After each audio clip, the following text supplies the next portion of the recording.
And we are live. I'm Justin Lomness, the Lunatic Libertarian.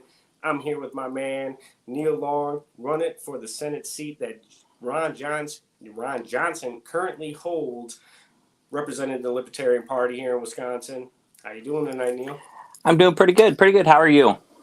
I'm doing pretty well. It's a little hot in the studio right now, but I'm trying to keep the sound down from everybody riding their Harleys and everything, enjoying the beautiful weather that we're having right now in Wisconsin. 85 degrees where I'm at. Oh yeah, it's a warm one today. It is currently 82 in Green Bay here.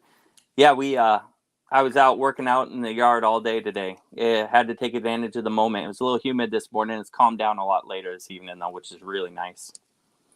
Oh, our shop, it was walking on ice skates because the floor was bringing up all the humidity, and man, it was horrible for the first part of the day. But once it started really getting heating up, we were able to get her all cleaned up and really start hammering away on some of these vehicles. So you're running against Ron Johnson, and why don't you tell the people a little bit about yourself and the history and how you got liberty minded and then found the Libertarian Party of Wisconsin? Well, so a little bit back about me. Some may have heard it before, some not. My story kind of starts with my family. You know, my father, he enlisted enlisted back in '68 during the height of the Vietnam War. He didn't do it because he had to. Everybody's getting drafted that time. He could have just waited for that, but he did it because he knew his country needed people and he was there to serve. And shortly after 9/11, I was kind of wandering through life there. I was being a part-time service assistant and stuff at a Harley shop, and 9/11 happened, and I'm like, oh, that's it. I'm enlisting. Funny story about that. My dad, when I enlisted, my dad said, you should enlist in the Air Force. And I said, no, I'm going in the Army. You know, I'm gonna go, and I'm gonna go take it to these Taliban guys. You know, so I'm gonna go in the Army. And after my first tour in Iraq, we were at BIAP, Baghdad International Airport. We were hitting the C-130 on our way back. It was 2004. Ish. I don't know. We were there for like 18 months, so it was almost 5. And we stopped at BIOP, and I had a meal at the Air Force place, and they had real plates, they had real forks, they had real eggs, they had soda machines. And I called my dad on the satellite phone that night, and I said, Dad, you know what? I probably would have been mad at you, but I should have listened to you. You were right. I should have went in the Air Force, because I'd been eating MREs for 18 months and digging toilets and all that goes along with all of that. And he was definitely right. I should have definitely went in the Air Force. Hindsight, 2020, right? I probably would have been mad the whole time, but hindsight. But yeah, so selfless HVAC service, containers and the whole nine, man. I know they had soda machines, man. How much better is it? Real forks. But they so we've always, my family we believe in serving our nation, selfless service, you know. And I've always been the kind of guy, I've always been a big history buff. Before I enlisted, I was accepted to Gettysburg College in Gettysburg, Pennsylvania. It was a big history college for the Civil War, and I was ready to go for that, and I was saving up so I could pay for it because it's a private college. And then 9/11 happened, and I was like, nope, that's this, I'm out.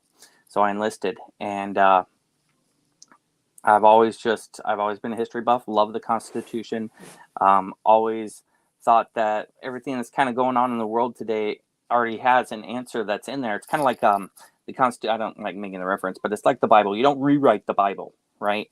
The words are the words, and they apply throughout the history of time. And the same with the Constitution. People want to call it a living document or whatnot, and really, it's the interpretation that we have of it that does never.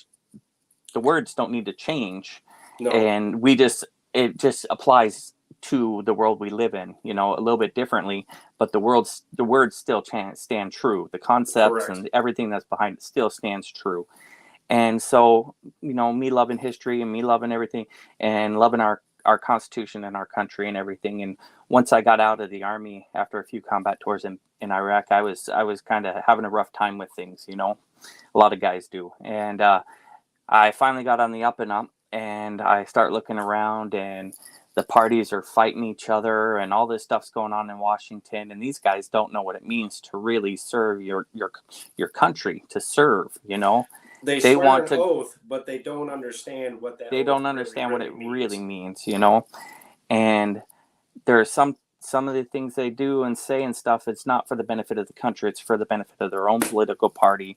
And we have this two-party system set up right now where they feed off each other for fundraising and power, and they make the other one the bad guy and villainize everything they do. But when they're in power, they don't do anything. Like when the Republicans had the House and the Senate and Trump in office, they all promised, oh yeah, we're going to bring your concealed carry reciprocity was a big thing at the time. Now it's constitutional carry, but at the time, I remember a big thing at the time was concealed carry reciprocity, at least being able to carry your firearm concealed in every state. And we got nothing. Trump did that bump stock ban, which is at hold in an appeals court right now.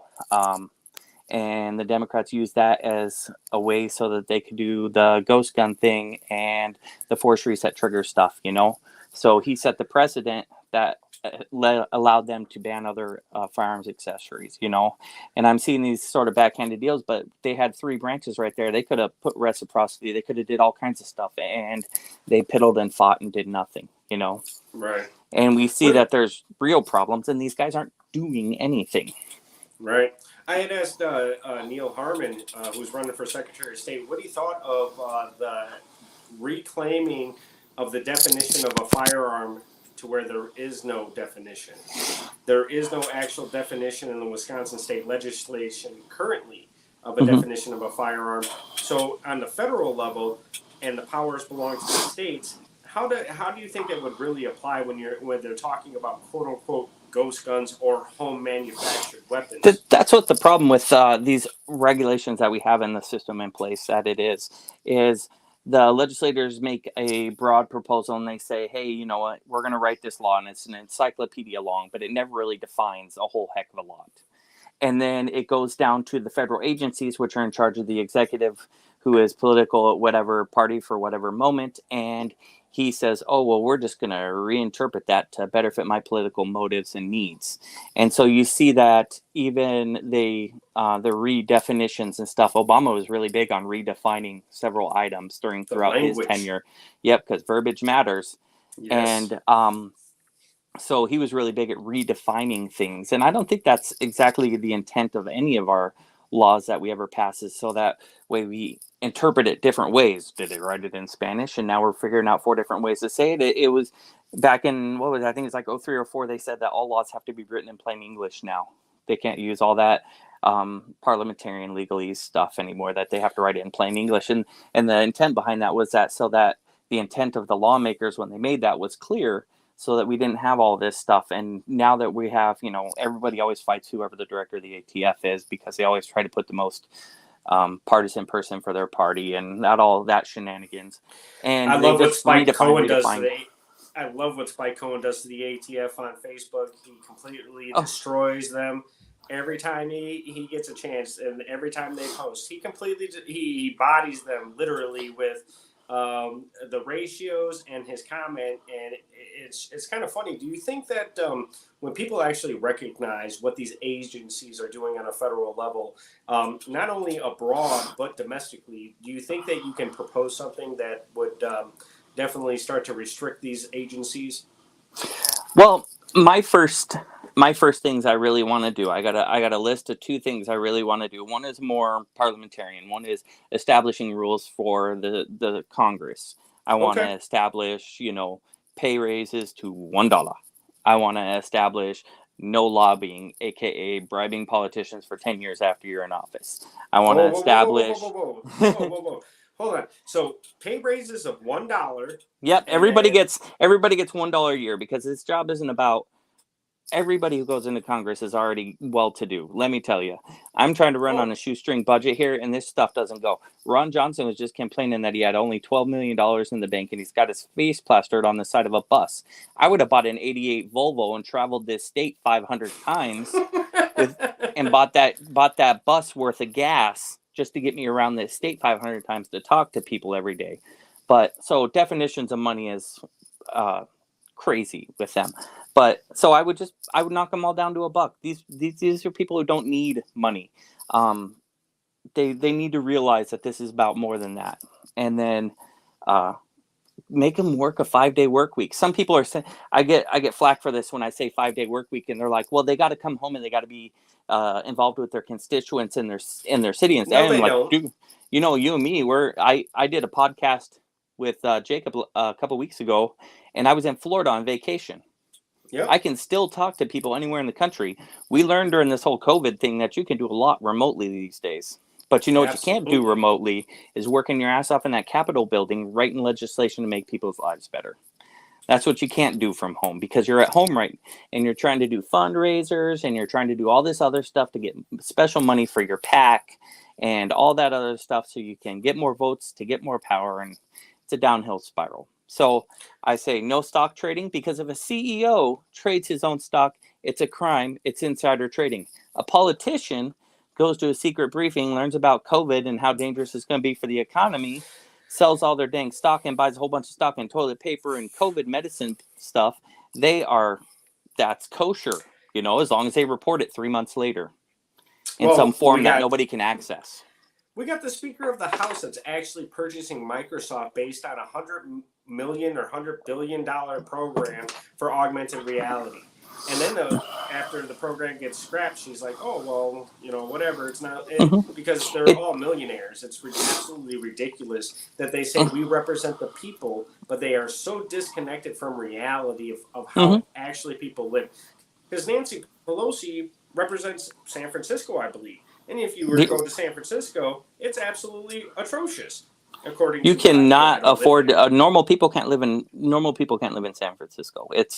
It's too expensive nowadays. Silicon Valley just ruined it. The only people there is millionaires at this point. So, if not multi-millionaires at this point. And I hear stories about people working in Tech Valley renting like single rooms of a house, and then they have to get 3 people to split that single room with them. You know, it's crazy. $2,200-$2,300 a month. But like both parties are, both parties are really guilty of that. Even the people who say that they're anti-establishment, like that Marjorie Green, that's who she is.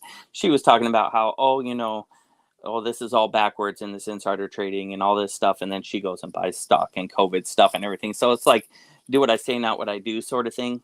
They don't live what they say. None of them. Absolutely not. So no. Yeah. So I mean, I think that would be a big ethical change in Washington if you could get people in there who actually cared about the country. You know, I think that would be a good one. And my actual first piece of legislation, I would ruffle a lot of feathers in Washington. I want to propose a bill that would make it forbidden for the government could not tax any of our constitutional rights, could not create registries of anyone who is exercising any of their constitutional rights, who could not purposely burden anyone while exercising any of their constitutional rights, and who could not withhold your property or you without due process of the law and being charged with a crime. And that right there would get rid of like the NFA. It would get rid of civil forfeiture. It would get rid of registries on Second Amendment. It would get rid of registries that states keep on protesters. It would get rid of a host of Fourth Amendment rights violations that looks like a punch card from a kid's lunchroom at this point, the Fourth Amendment. Well, brother, you have some serious ambitions, because you're talking about eliminating the Patriot Act and some other shit. And I think able to do that. But I'm going to go up there every single day, and I'm going to go on their news channels, because the only way these guys are going to get involved with this, right? So there's a big host of them that want to save America, that want to take it back from everybody, right? And there's a lot of people who want to do this. And so if you can feed off that fuel and fire that they've got going for themselves, and host your story and host this bill in a way that it's going to bring these rights to these people, it's going to save America. I've already talked to some. I see, as part of my campaign, I'm reaching out to unconventional people that we don't really usually talk to. I've reached out to Black Lives Matter, several Latino groups in Wisconsin, because I just want to talk to people. I want to get myself out there and get the voice and show them, you know what, the Libertarian Party, we're not all just, a bunch of tin hat wearing crazies. We actually have legitimate ideas that could benefit everybody And if you could see these ideas, they would be beneficial for everyone. Absolutely. I say And get after it. Get yeah, after it and be I'm talking to relentless anyone after who it. will give me 5 minutes of their time. I will talk to them, even if they say, you know what, I'm going to vote for this party. I always have. I'm never going to not vote to that party. I said, okay, that's fine. You know who best represents you, but let's just talk. Why do you do that? Why do you vote for that party? And we go on that thing. And I said, you know what, we're the only political party who wants to get in power so we can give it all away. We're the only Right. one. Ever since our founding, I said, ever since our founding, the other parties have been playing with your rights like a dang old chess game, and we're the only one who wants to get in power to give it back. And I really want to give it back because I could get rid of a whole host of things with one bill. The Patriot Act, spying on Americans. What they say was that the National Foreign Service Intelligence Act read 13 million Americans' text messages, emails, all kinds of stuff. That's a Fourth Amendment violation if I ever heard of one. And they're gonna, you know what? If you were charged with a crime, right? They think you're a drug dealer or whatever. Well, It don't matter. I'm a felon, so I Yeah, can completely relate to this. yeah. So So you're charged with a crime, and to be able to search your phone and your emails, they have to go and get an individual warrant for your yep. devices and say what they want, and they have to go to the judge and they have to get all that clarified out. But these Patriot Act and Foreign Service Intelligence Act has just given them carte blanche, go out there and take everybody's stuff, and Yeah. whatever you find you can use, and we'll just say it's good later. And those are examples of the rights that even the right took away from us. A lot of people on the right don't believe that the Republicans would never take away our rights. Well, the It was Republicans under were a really Republican bad. president. It was Yeah, under a Republican president. That's what they fail I'm to all for realize. defending the homeland and doing whatever you want. But Yes. if you're going to tap the phone lines, tap the lines coming into the country, not the ones going out. You know what I mean? Because those are citizens that you're spying on. But all that, the Republican Party has been in charge of demolishing great swaths of the Fourth Amendment as a whole. And it's like they're colorblind. Oh, well, the left is going to go after your Second Amendment rights. Well, you've already, you sank the Fourth. All right. And people are really frustrated about it. And that was a big speaking point I had with the Black Lives Matter crew was the actual amount of damage done to the Fourth Amendment has made it so easy for people to just get rearrested and recriminalized. And you get to the point where if you're in trouble or and you're on parole or whatever, and they just come over and they start searching your stuff and you're not a citizen anymore. It doesn't matter Correct. who you are, even though you've served your time. You, according to the law, are a rehabilitated person. You're released out in the rest of the world, and you're allowed to be with us citizens. You're not a citizen, and that ain't right. I could understand like keeping a list of sexual predators and that sort of stuff. People that may commit again, people who are children and women and that sort of stuff, and who could do that sort of thing. Well, violent I'm offenders. down with keeping tabs on that. I know that there's a lot in the Libertarian Party who would be even against that, but I don't ever want to be responsible for a child getting hurt or anything like that. I think I would run into a moral problem there. I have a question. Since you enlisted after 9/11, I Yep. enlisted previous to 9/11, but I went to boot camp in December of 2001.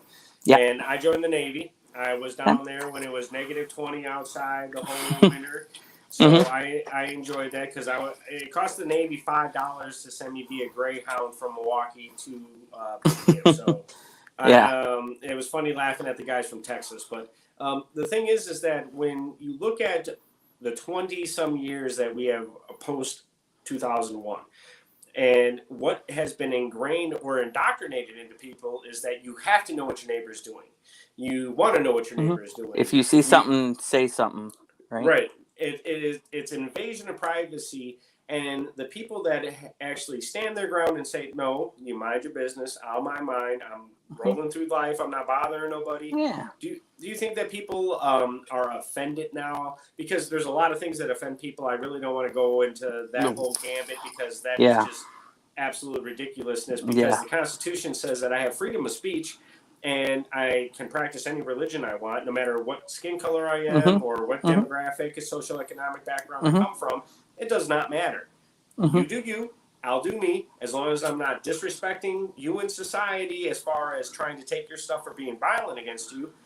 We can perfectly run through society live our lives, and we don't You have can an say issue. whatever you want, and I have the ability to not listen to whatever you say. You know? Exactly. Everybody But wants to be heard, but nobody has to force someone to listen, correct? yeah.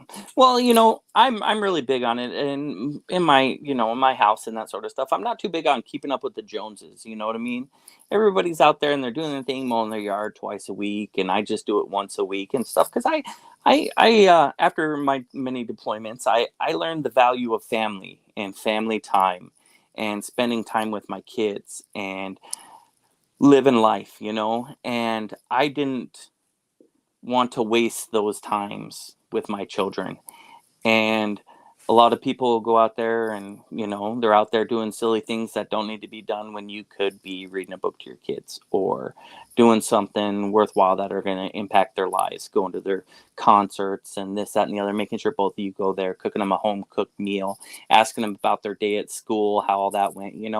There's a lot more to life than what's been fed to a lot of people. And it took a long time for me to come to the realization that, there's more that matters than a lot of this stuff that's going out there, a lot of this hate and all this other crap that's going Right. out And there. I will tell people, once your mortality's been tested, you will Mhm. completely understand it. Every human being, once your mortality is tested, you will Yeah. completely understand those statements, because time is something that can never be given Mhm. back to you.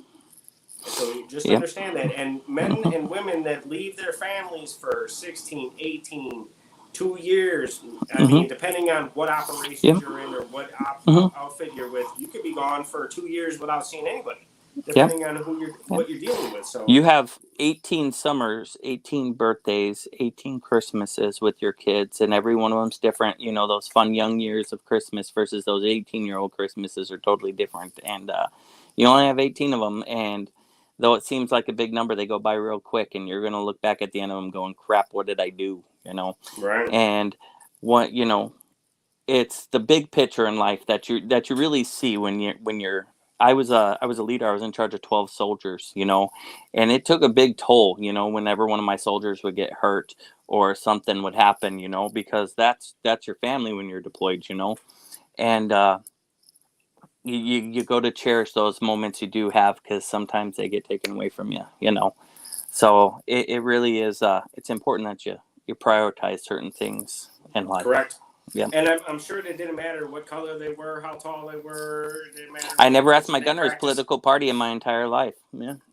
It I does gave not him matter. distance. I gave him distance and direction all the damn time. Yelled at him for not wearing his armor correctly, or not clearing his gun fast enough, or whatever in the world need be. But I never once asked him his political party, because we had a mission to do. We had a job, Mm-hmm. and that's what had to be done. And that's what the problem is right now. Is, say, immigration. This is a big hot button issue. I just talked to a fella, good friend of mine.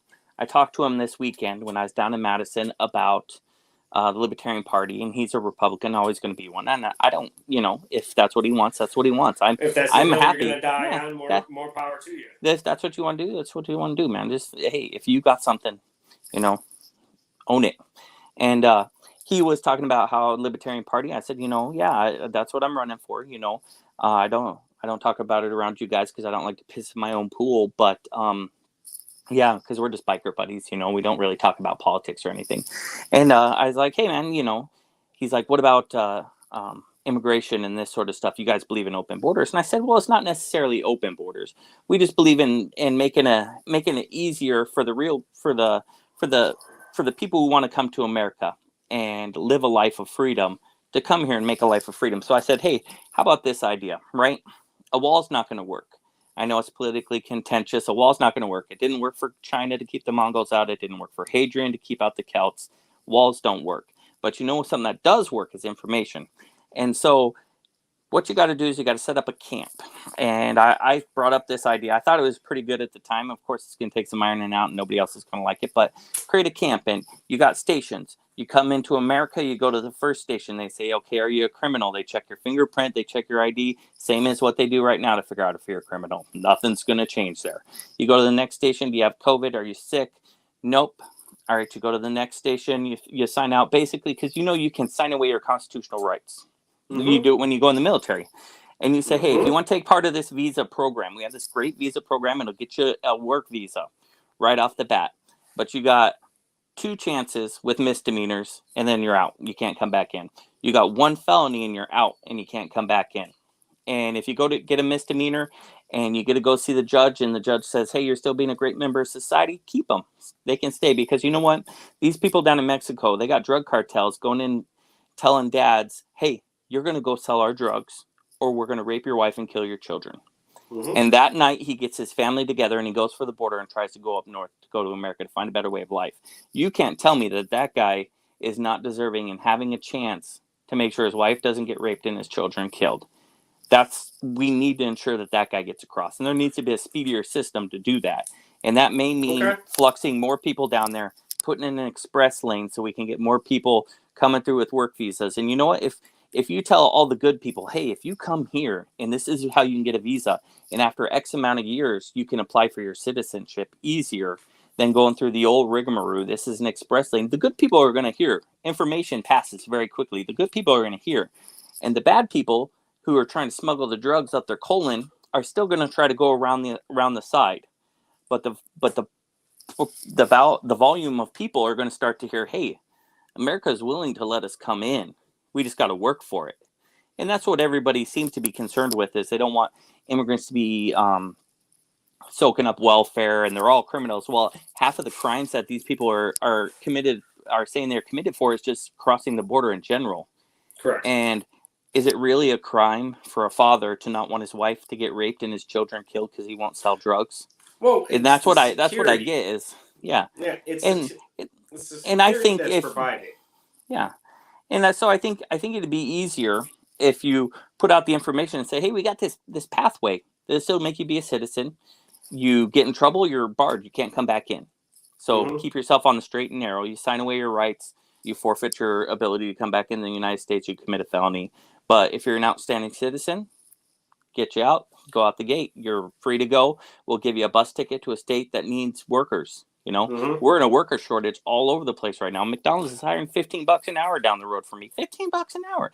That's more than 2.5 times. And I got to ask you a couple questions now. Because one of the things that you bring up is open borders, or somebody's interpretation of what an open border really is. Yeah.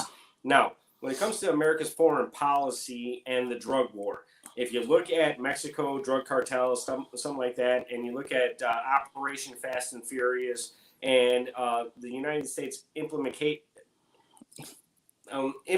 operations, I wanted to say. Implemented operations, not something that's in a think tank. It's actually stuff that's being handled across the border. So Operation Fast and Furious, multiple firearms are sent over to try and track cartel members, and then you have no accountability on the federal level. The Operation Fast and Furious was a cluster from the beginning. It should never have happened. It sends the wrong message. Even if your intent is good, and you want to catch who these cartels are, arming them is definitely not the way that should have been done. All right, there are other ways to gather intelligence through friendly ties and that sort of thing, through foreign relations with other countries. But arming people who are intent on harming others is definitely not the appropriate way that Fast and Furious ever should have ran. So as a federal representative from the state of Wisconsin, you can say, hey, what is our treaty doing this, that, and the other in these foreign operations or these countries, and saying, hey, why do we need to give you this much aid in return for zero? Or if it's Mexico, how much aid are you receiving and we return zero? The Department of State. I need 10 seconds. Go ahead. If you eliminate the drug war on the federal level, if you eliminate the drug war, this interpretation of saying, hey, we've opened trade to every country that we've actually said, no, we're not going to trade with you because your number one commodity is a substance that I have restricted, quote unquote, I being the United States government said, no, we're not going to do that unless you have a pharmaceutical license. Now, this gets into also licensing and everything else, and the handling of products of hazard or whatever, because you have all these federal entities that have been stacked upon each other. You have OSHA, you have the Department of the DEA, you have the ATF, you have all these other entities, and then you have international entities like the National Security Agency, the CIA, and foreign entities doing whatever on black market money I call it black market money, but it's still tax money that goes to black market Mm-hmm. operations. So, Well, I knowing think that that, this stuff yeah. exists, what do you think it needs to be repealed legislation wise, so that we can open our trade markets, create a real free market, and then say, okay, it's my body, my choice. If I want to consume a substance, I'm fine. If you Mm-hmm. want to do anything with your body, you're fine. Just as long as you're not doing anything violent or stealing anything from, or they're damaging property from other citizens, Mm-hmm. you can do what you want. Yeah. So the big part is the war on drugs. It's a cluster, and it's been a failure for so long because it's one of those pipe dream things that it's good to say on paper, and it's good to think, hey, we're going to end drugs, and but you know what? Bad people always find a way to do bad things. So you made drugs a commodity that was scarce. The price went up. They want money. Bad people say, I want money. They find a way to make it happen.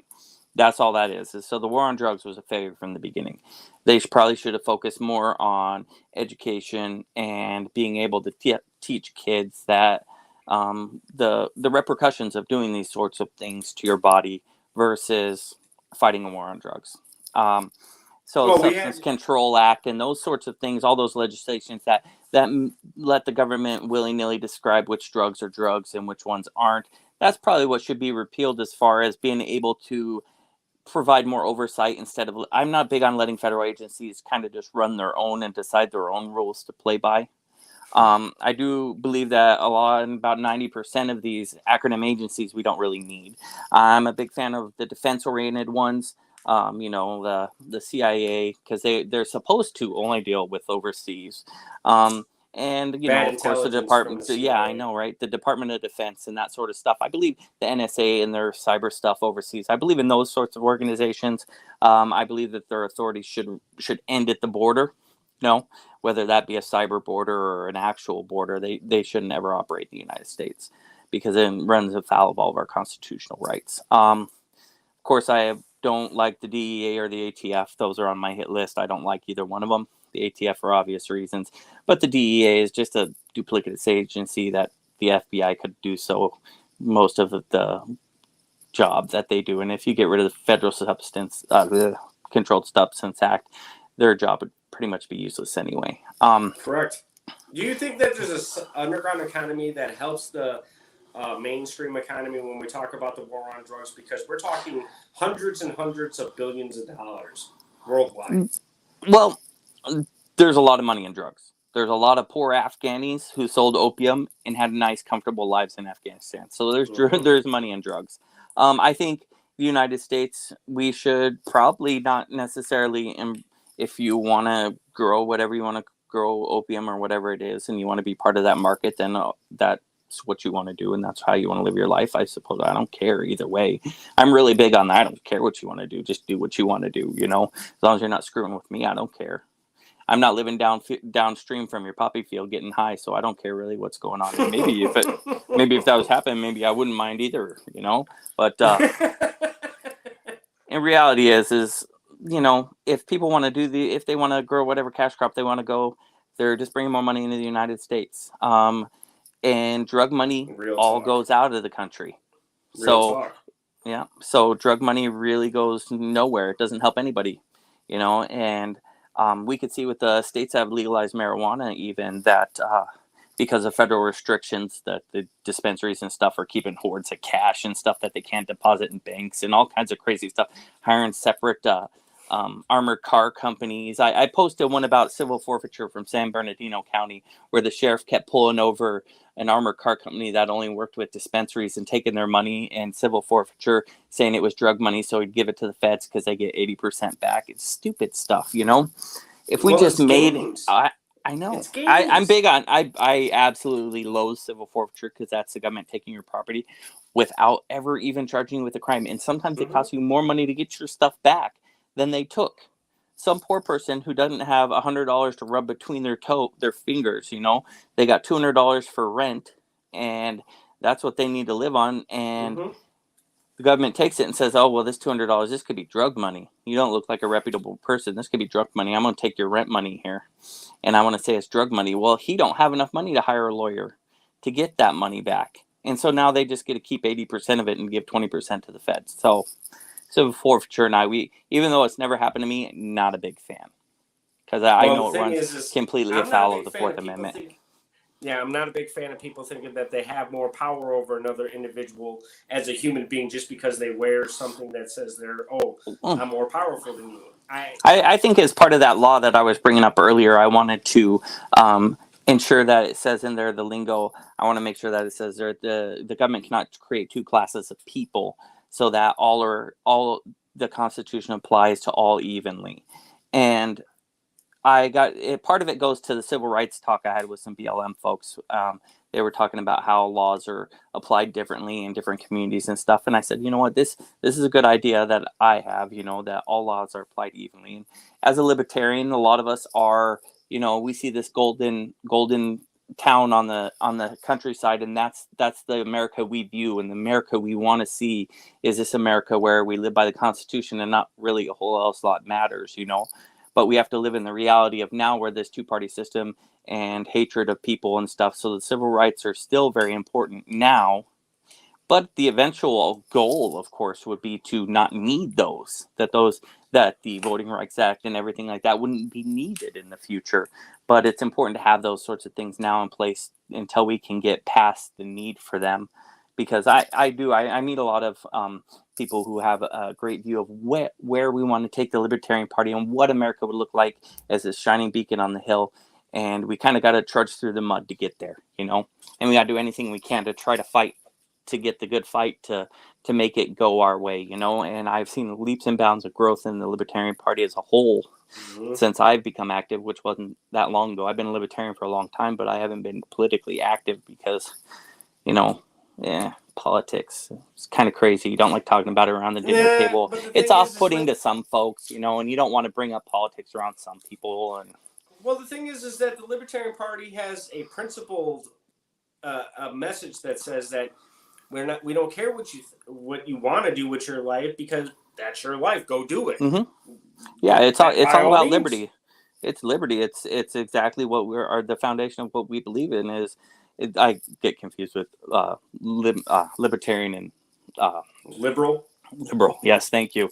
I need to have a drink here in a minute. But yeah, that gets confused a lot, and I have to explain. No, we're totally different. But the idea is the foundation of our whole thing is you live your life without Uncle Sam getting in it, and you do what you want as long as you don't hurt nobody else. That's cool with me. Small federal government, no taxes. That'd be a great world for everybody.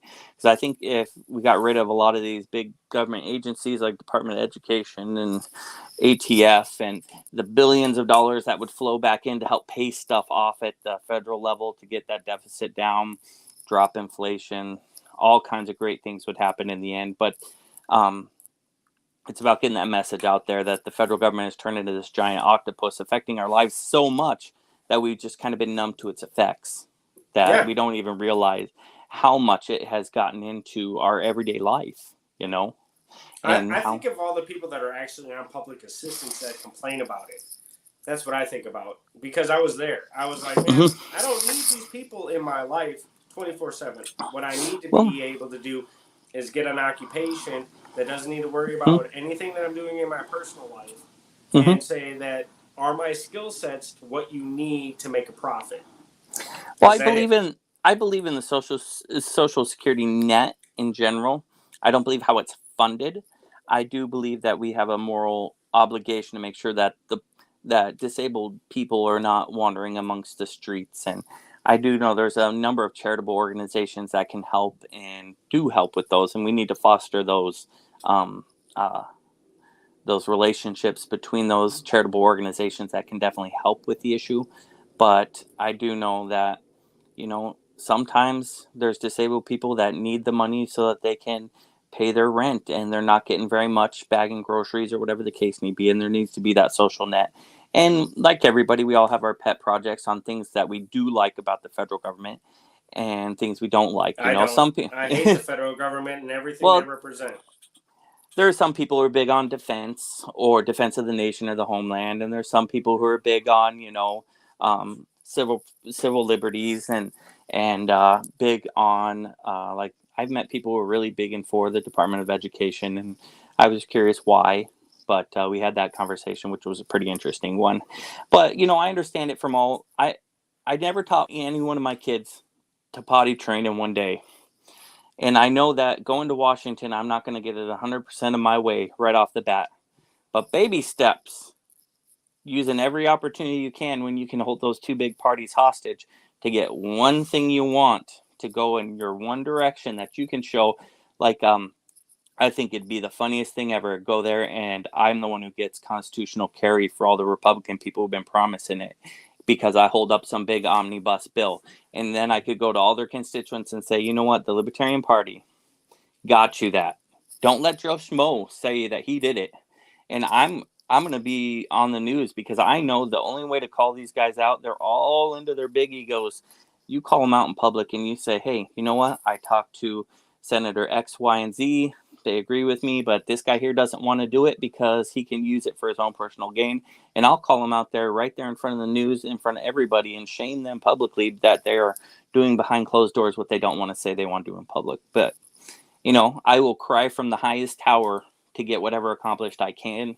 And I think it would be awesome to include in my Restoring Our Rights bill the ability to, anytime that the federal government wants to do something that would directly affect our constitutionally protected rights, our enumerated rights, rather, that they have to do that as a standalone issue, that they can include that in some 11th hour omnibus at the end of the day, that it has to be a regular business day thing. Yeah. That they have to bring up as a standalone thing. Hey, we would it's not something the size of my head and my upper torso that's 90 million fucking pages either. Yeah, see, that's what they get with the omnibus ones. Yeah. I got a question for you. Do you think that the people that need to be wearing body cams are the people in political office? I think it would be great to film like Big Brother at the in the halls of Congress. You know what I mean? Having cameras everywhere. And just make it so you go to C-SPAN 37 and you go right to my office and you can see me in there flexing in the mirror, whatever I do in my off time. But drinking coffee and cursing at old episodes of Sally Jesse Raphael or whatever I do nowadays. But I think it would be great. People always complain about transparency in Congress. Well, correct. Put cameras up everywhere. Put microphones everywhere. Let the people come around and visit. Come and say hi. And for everybody at the NSA, the FBI, Homeland Security, CIA, you should create an app for that. All you got to do is let us actually pay $5 a month or whatever for a subscription and say, well, if I want to access that because it's public information, I should be able to access. Here, Senator Nancy Pelosi, what's she doing at this hour? Boom, I can tap right into her iPhone just like they do us at any given time that they want, and it's downloaded to a database. Super servers all over the country. We can get into a whole bunch. Well, of I think a lot can be done is if politicians actually conducted their business in public. Yeah. They hold public hearings, but those are only a portion of the behind the doors hearings. I understand under certain circumstances, some people may not want to talk in public. You got this January 6th committee going over all this stuff, and some of those people don't want to come out and say some of the stuff in public right now because there'll be political retribution on them for whatever they do say. However, some of the other whistleblower acts and those sorts of things where people don't want to come out in public and say those sorts of things for fear of retribution against them, but retaliation rather against them. But I do understand the need for that sort of closed door thing. But I think a lot more business needs to be done in the open for the public to view. And for your NSA, CIA, all you people listening right now, I love America. Love America. Peace, brother. Peace. Yes. But the thing is that these individual organizations and what they do on what they're granted as far as leverage or authority or whatever you want to say, it really is limitless to any person on the planet. When you look at the legislation and you look at the language, how it's written, it applies to every single human being on the planet, no matter what you're doing. If they interpret it, quote unquote, reinterpreting regulation and that sort of stuff that they always do. I also think it'd be great for the legislation to get involved in define qualified immunity, right? So, example, 2 people laying on the ground surrendering to the police, and the police officer has a canine. The guy laying down, the officer sicks his dog on the guy who is surrendering laying down. He gets bit, and he sues the police. Second guy, different situation. Canine officer sicks his dog on the guy, and the guy's kneeling and surrendering to the police officer. Which one is covered by qualified immunity and which one isn't? Well, the second guy is covered by qualified immunity because the situation wasn't exactly the same as the first guy's situation. He wasn't laying on the ground. So the officer that sicked his canine on him on purpose while he was surrendering is covered under qualified immunity, where the first one isn't. And so I think that creation of a second class of person, like I was talking about earlier, would be a big one on helping get rid of this qualified immunity, because qualified immunity, I understand the reasoning behind it, but something that could be done instead of saying qualified immunity is saying that a reasonable person in a reasonable situation bearing a similar situation would act in a similar manner. So if a reasonable person is surrendering to the police, whether they be standing, sitting, whatever, you're still surrendering. Mm-hmm. If they hurt you in any way, shape, or form after that without you resisting, then they're wrong. They're wrong. And that's a violation of your rights, that you have been deprived of that life, liberty, and or pursuit of happiness because that they acted outside their bounds. And I think the definition of qualified immunity really needs to be defined either legislatively or just waxed off the books, because I think it it's should be too waxed off the stringent. books. The latter. The latter. Yeah, I think at the very least, the way Washington works right now, it'd be a pain to even try to get a definition of it. But I think it needs to happen really bad, because there's a lot of people suffering on account of qualified immunity. And I know from my time in the military, one bad apple makes everybody looks like shite.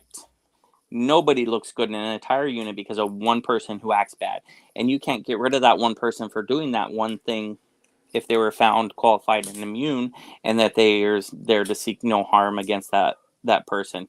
You're making all the rest of the police look bad. And it doesn't do any good for the police, and it doesn't do any good for the community relations with police to have a second set of rules apply only to them and versus you.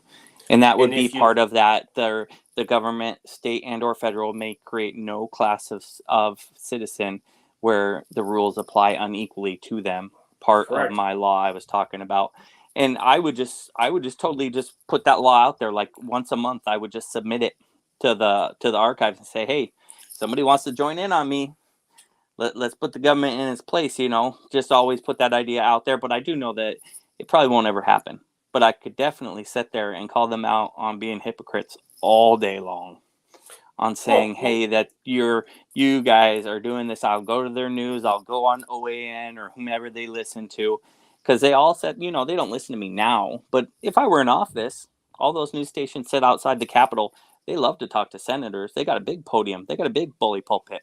They can sit out there and talk everything and anything they ever wanted to.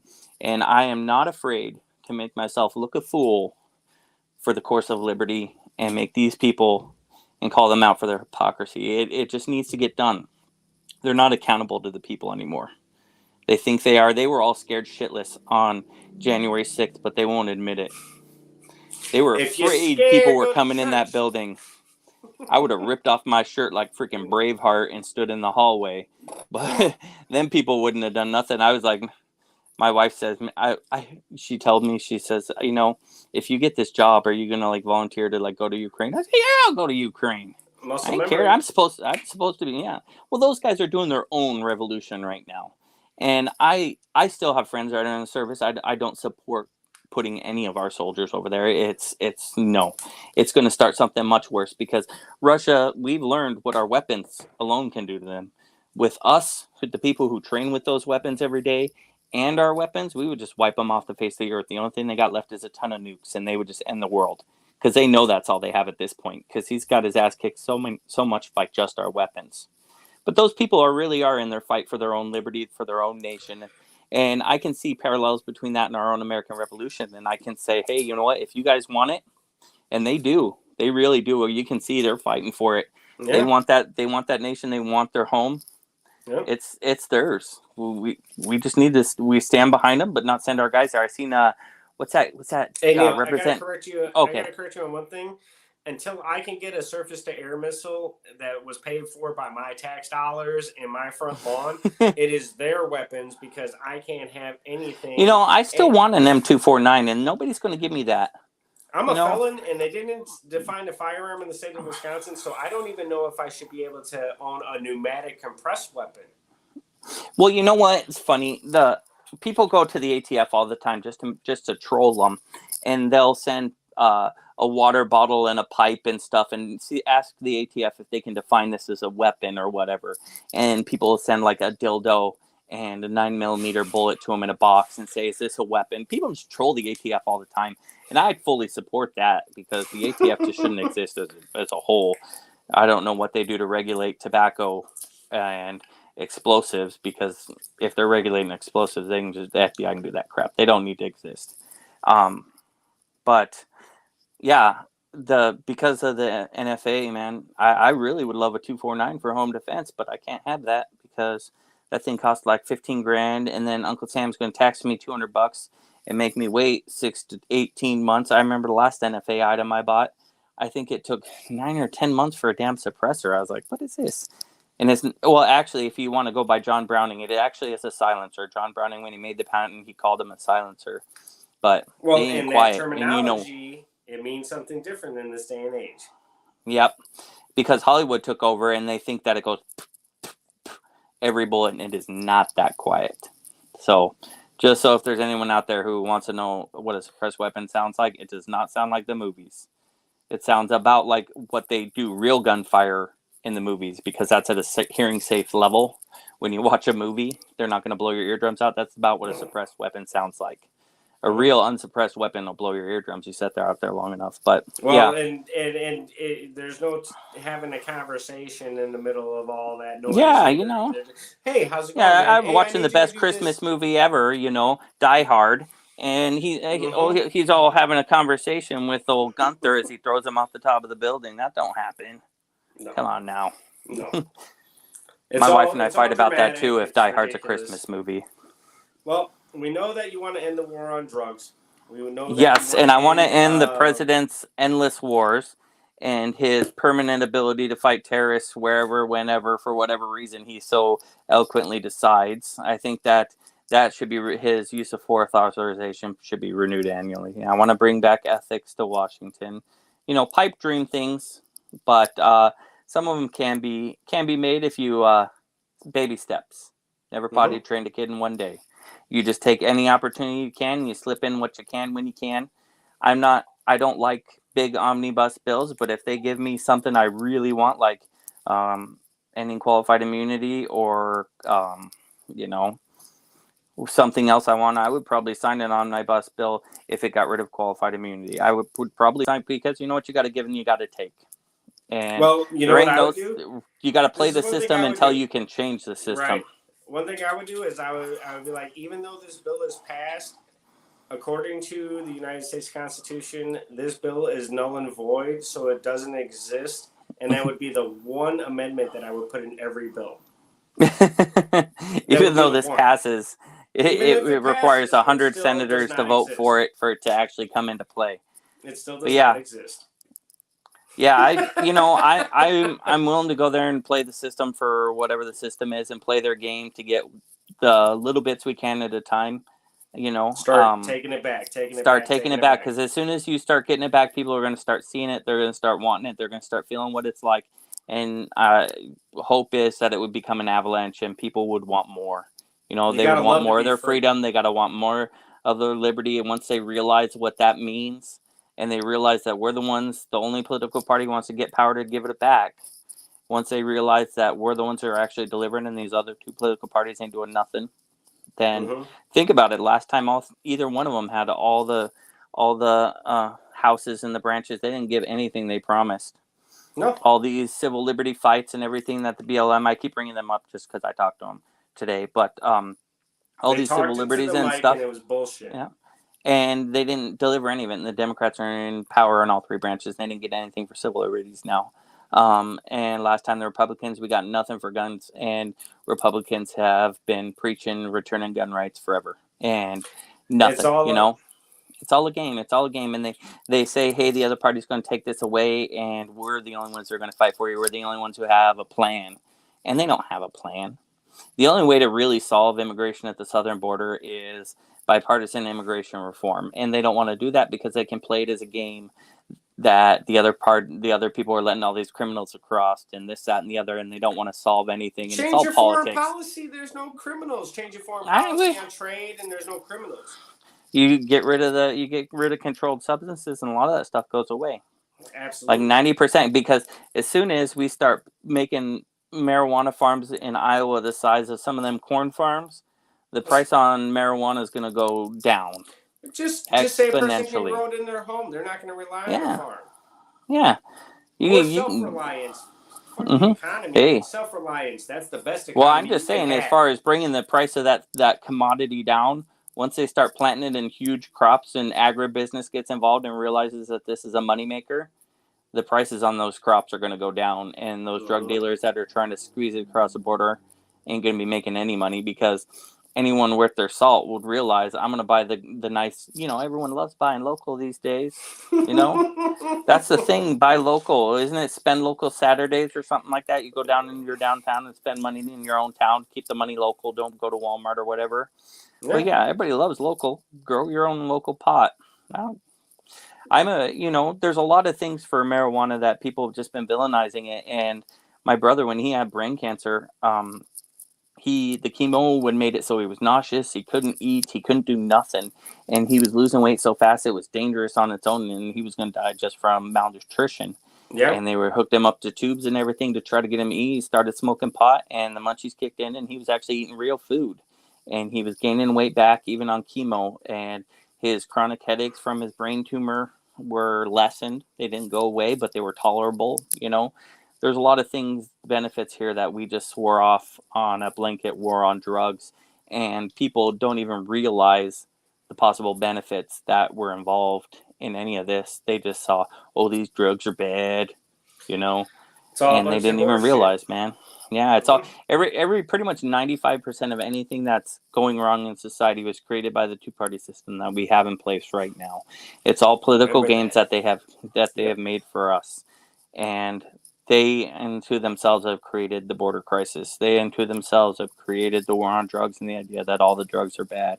They into themselves have taken away our rights, second, fourth, whatever, to empower themselves, whether that be through the Patriot Act or the crime law bill of 1998 or whatever it was that Biden passed a long time ago. All those things, it's all about that. It's all about that money.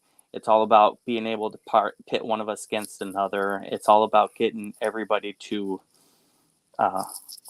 fight to support their political party and get them more power so they can go in and get more with their lobbyists and all that crap. It's not about selfless service. And that's a big tenet of my campaign is I want to go there, and if the federal government could pay my rent for my family while I live there, that would be awesome. And that's all I want from it. Because like I said before, my family is people who love this country for what it is, and I want to support it. I want to selflessly serve my country. I don't want to take anything more than it takes to survive, to serve it, because I am more than happy to serve my country for a penny a day. If that's what the cost was, I'd give them a penny a day if that's what the cost was. But it's just not like that, man. Politics are crazy expensive, and they bitch about the silliest things, and it's ridiculous. None of it passes the common sense test. Some of the stuff these firebrands are saying does not pass the common sense test. If you wouldn't say that to your mother, then why the hell should you say that in public? My mom would have slapped me upside the face and head if I would have said some of this stupid stuff that's coming out of people's mouths these days. That's violent, though, Neil. That's violence. That's violence. Yeah, I know, and we all need to realize that the world is not a very happy and friendly place. When I was deployed, I used to see people who would get killed and hurt and worse, worse than killed, but killed and hurt and burnt alive and everything because people thought, the local militias thought they were working with us. So to gain power over those people that they were in their areas, they would kill them, or they would kill their families and everything.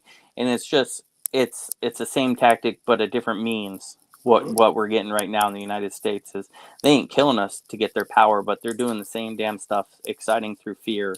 So that way that the world as we know it is going to end, and only I can make America great, and I can take us back to the way it used to be. Well, it's never going to get back to the way we used to be, because when I was a kid, I didn't pay rent, and my parents made every meal, and I didn't have to worry about money, you know? But nowadays, You're a being an grown up adult, man and you've been through I'm a so grown many ass man, and I got bills to episodes. pay, and I got a life to live, and it's never going to be like it was, and it never will be like it is right now. But Yep. we can make it better in the future by empowering us and getting these two parties and this big octopus that they created of the federal government out of our damn lives. Quit keeping up Absolutely. with the Joneses and doing our own thing, man. It's ridiculous that we're even at a point where we have to tell the federal government, hey, man, um, I don't want you teaching my kids that, or I don't want you doing this with my kids. That should be between me and my teacher and the school board down the road. We know what's best for my kids. My kids need this. My kids need that. I know what they need. I don't need some Correct. federal standard saying that my kids need to read by this time. Every one of my 4 kids is different. They all learn to read at different times. They all learn to talk at different times, to walk at different times. They learn different things in school at different times, you know. So the best decision maker on that is right here at home, man. That's where the Mm. decisions need to be. I hear it a lot from the Republican Party these days, and then they want to empower, you know, schools and this, that, and the other. We'll get rid of the Department of Education, and it's standardizing and make people in charge of their own families and school districts locally instead of the If federal octopus. Yeah. If the federal government empowers schools, you should empower schools to have local education and not allowing somebody to have to be in a 9 to 5 to pay taxes and contribute to societal norms. If I wanted to raise my son to be the son of, let's say, 50, 60 years ago when he was an apprentice, to be you're going to follow in Well, daddy's footsteps and you're going to follow this there information. there is There's absolutely experiences. nothing wrong with picking up a trade out of school instead of following the beaten path of going to college. And there are a lot of trades that will set you up in 6-figure lives through the rest of your lives, and you will live a comfortable and happy person on that trade for your rest of your life. And if you're happy doing it, then do it. You know, there's a lot of people who are dissatisfied when they get to college. They feel like they're forced to go there. And if you don't want to go to college, don't go to college. And it's you know, when I was getting ready to go, people were feeling like they were forced, and that's what they had to do because that's what their parents said. And it's Mm-hmm. not always the key to success is a college degree. You know, everybody defines success differently. You just got Correct. to figure out what your version of the life you want to live is. And I tell my kids, if what makes you happy is being a greeter at Walmart, or what it makes you happy being a CEO of a business, whatever makes you happy to do, then I'm happy that you're happy. But you don't have to do whatever it is on my account. If you want to go in the military, go in the military. If you want to not and tell me to go F myself and go live your own life, successful life, and have a family, then at least send me a Christmas card because I still love you. But you know, I just don't like the way things are going. You know, people are trying to push us over and take away what's ours, and I just want to live my life and see my kids live their life and be happy and not have to worry about any of this crap. And if I feel like I can do a part by running for the Senate and using that as a catapult to help make my kids' lives a little bit better than my life was, then that's all I can ever account for. That's the best thing I could hope for. I just want to change things so that way when they get older, they don't have to fight the same fight I'm fighting against these parties for the same rights that they're still holding hostage. Right. And we're just about out of time, so I'm going to Yep. say go to longforsenate.org. Get in touch with this man from longforsenate@gmail.com. He's Yep. running for Senate against Ron Johnson in the state of Wisconsin. Sounds like he's got some ideas to get the money back in your pocket, the civil liberties back into your mindsets, actually having all the rights back into your personal life, liberty, and the pursuit of happiness. I'm Justin Lomness, the Lunatic Libertarian. This is my main man, Neil Long, running for Senate in Wisconsin to get the federal government out of your butt. So I think we have a man that we need to vote for. Neil Long for Well, Senate, longforsenate.org. thank you. Thank you. It was good chatting with you. All right. I am the Lunatic Libertarian, and we are out. Neil, stick with me for a minute.